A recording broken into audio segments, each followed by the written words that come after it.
Perkenalkan, nama saya Pagita Putri Tarigan, NIM 11819031.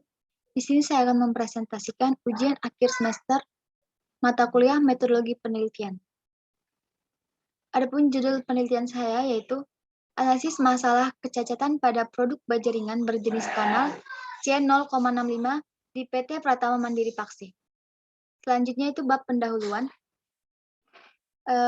Yang pertama, adapun alasan saya memilih topik penelitian saya ini, yang pertama, karena saya melihat pentingnya masalah mengenai pengendalian kualitas produk cacat yang jika tidak dikendalikan, maka akan berakibat terhadap kerugian yang akan dialami oleh perusahaan maupun konsumen.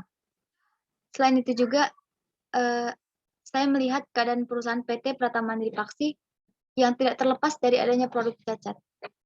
Alasan yang terakhir yaitu ketertarikan saya dalam melakukan penelitian ini. Selanjutnya itu urgensi penelitian.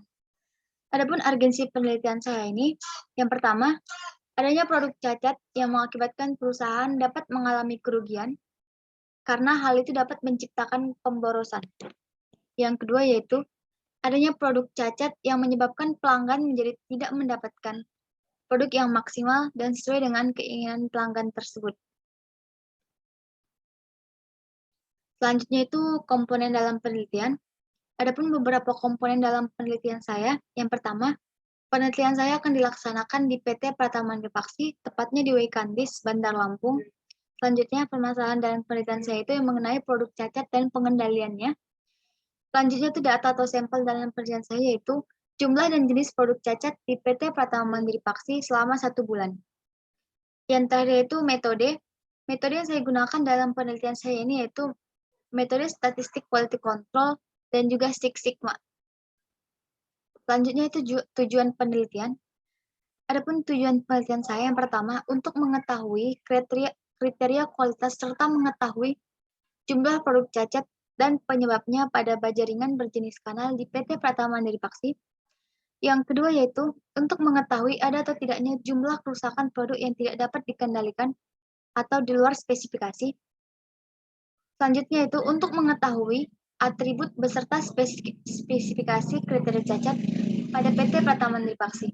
Yang terakhir yaitu untuk mengetahui bagaimana cara pengendalian kualitas pada PT Pratama Mandiri Paksi.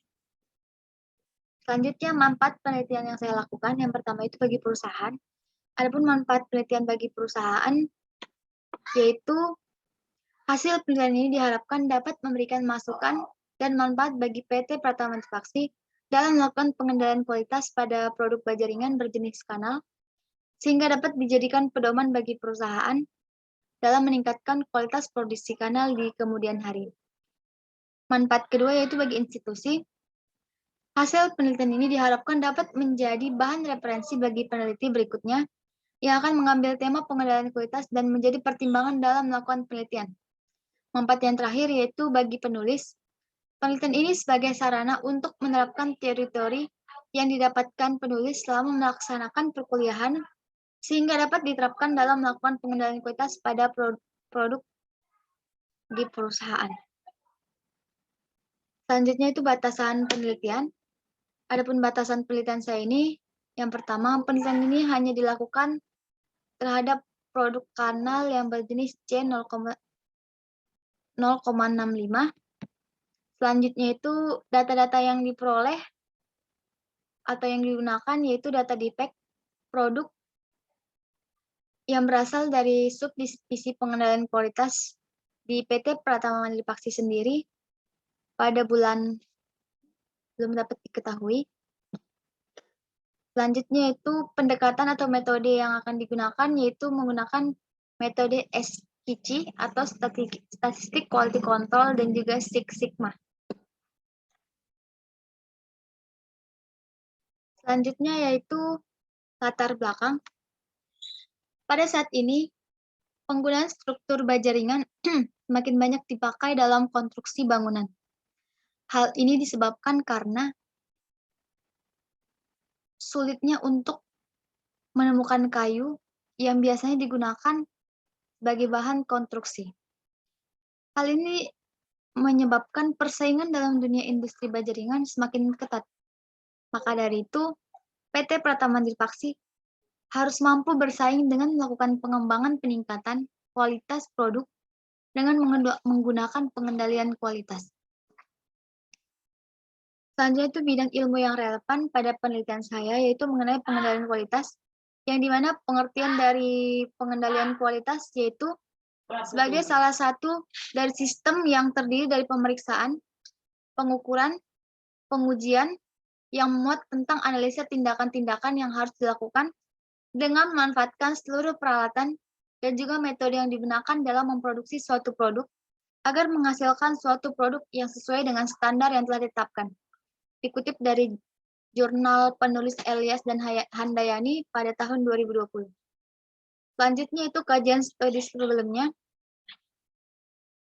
Saya melakukan kajian-kajian jurnal sebelumnya yang sesuai dengan penelitian saya. Yang pertama, dengan judul Analisis Ketidaksesuaian Produk Air Minum dalam Kemasan di PT Pratama Amanah Insanilia dengan penulis Elita Amrina dan Nopriani Fajrah pada tahun 2015. Pada jurnal tersebut, metode pengukurannya menggunakan peta kendali atribut dan juga diagram sebab akibat. Hasil yang didapatkan pada jurnal tersebut yaitu batas kendali 3 sigma dan juga 2 sigma tidak terdapat data proporsi kecacatan produk yang keluar dari batas kendali atas maupun batas kendali bawah. Namun, pada batas kendali 1 sigma terdapat 3 buah data yang keluar dari batas kendali atas, yaitu data ke-23, 27, dan juga 29.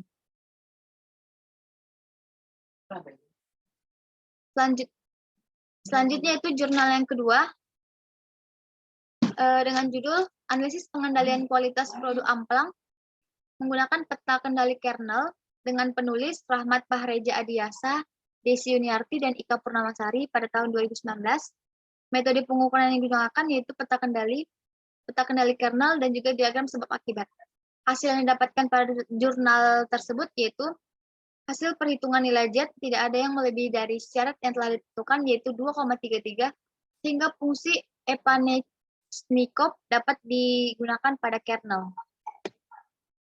Pada jurnal ketiga yaitu dengan judul Statistical Process Control atau SPC untuk pengendalian kualitas produk mebel di UD Ikhtiar Jaya dengan penulis R. Elias dan W. Handayani pada tahun 2020. Metode pengukuran yang digunakan yaitu menggunakan check sheet, diagram Pareto, diagram kendali, dan juga diagram tulang akibat. Hasil yang didapatkan pada jurnal tersebut yaitu berdasarkan diagram Pareto dapat diketahui bahwa jenis cacat paling dominan pada produk mebel UD Ikhtiar Jaya tahun 2018 adalah lecet dengan persentase sebesar 61,18%, sedangkan peringkat kedua adalah penyok dengan persentase sebesar 25,88%, kemudian peringkat ketiga adalah tidak simetris dengan persentase sebesar 8,24%, dan peringkat terakhir adalah belang dengan persentase sebesar 4,71%.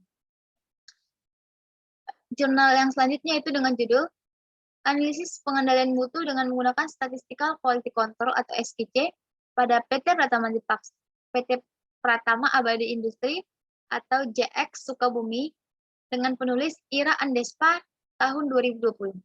Metode pengukuran yang digunakan yaitu menggunakan check sheet, histogram, diagram Pareto, scatter diagram, grafik kendali, stratifikasi, dan diagram sebab akibat.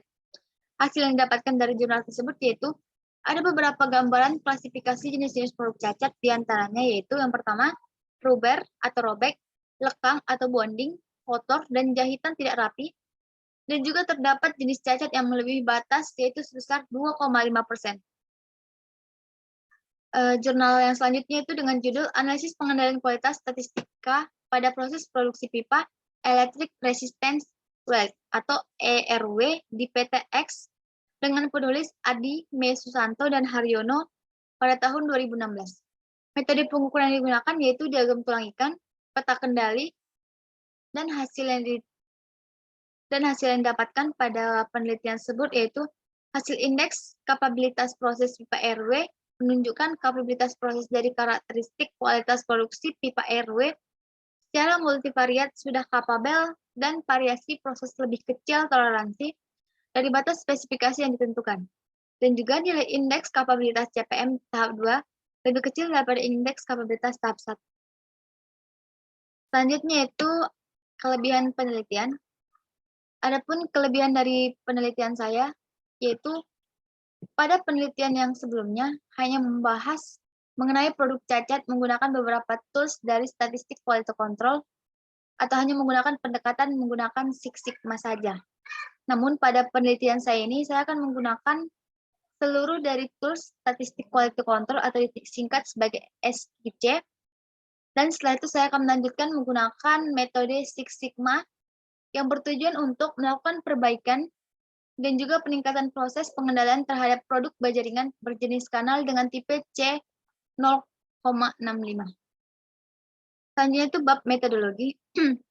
Instrumen penelitian. Adapun instrumen penelitian yang saya gunakan yaitu wawancara dan juga observasi, yang dimana wawancara ini saya mewawancari langsung stakeholder yang terkait pada penelitian saya. Dan selanjutnya itu observasi, yang dimana observasi ini saya mengamati langsung di produksi baja ringan di PT Pratama Mandiri Paksi. Selanjutnya itu metode pengumpulan data. Yang pertama itu saya mengumpulkan data melalui wawancara ataupun interview dengan stakeholder perusahaan seperti direktur, kepala divisi, pekerja-pekerja lainnya. Yang kedua yaitu observasi, yang dimana saya langsung mengamati proses produksi dari baja ringan berjenis kanal tipe C0,65. Selanjutnya itu studi pustaka, yang dimana saya melakukan kajian-kajian pustaka yang berkaitan dengan penelitian saya. Selanjutnya itu metode pengukuran ataupun analisis data. Yang pertama itu saya menggunakan stratifikasi. Yang kedua, saya menggunakan check sheet. Yang ketiga, saya menggunakan histogram. Yang keempat, peta kendali. Yang kelima, diagram Pareto. Yang keenam yaitu diagram sebab akibat. Selanjutnya, setelah itu saya akan melanjutkan ke metode Six Sigma.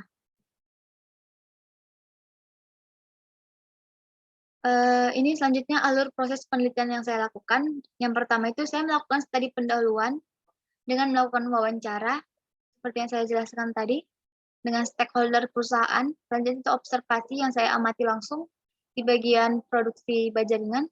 Tadi saya mencari kajian-kajian pustaka yang sesuai dengan penelitian saya.